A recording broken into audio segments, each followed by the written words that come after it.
د میراث او د ولور موضوع متاسفانه زموږ په ټولنه کې د یو فرهنګي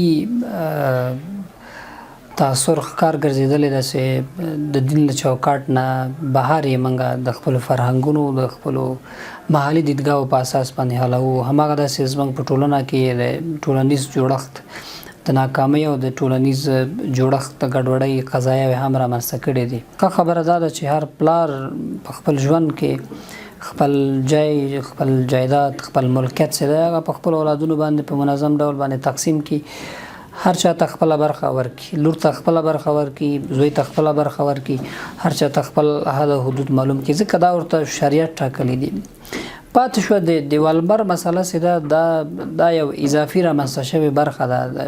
پیغمبر صلی الله علیه وسلم حدیث دی چې تاسې نکاحګانې اسانه کړئ چې د ګناهونو د فتنو مخه ونیول شي. موږ په لوی لاس نکاحګانې اخیستې دي، سخته کړې دي. زوج کېدل یا واده کول چې دي دا د پیغمبر صلی الله علیه وسلم سنت هم دي او دا د انساني ټولنې ضرورت هم دی. ډېر ولور له امله موږ خپل هم خویندو ته هم میندو ته مشکلات پیدا کړي او هم د میراث د ناعادلانه ویش په صورت کې د خپل اولادونو لپاره دردسر جوړ کړی ده. هیله ده په دغه برخه کې ټول هیوادوال لاس په کار شي او دغه دواړه برخو ته په جدي ډول باندې توجه وکړي.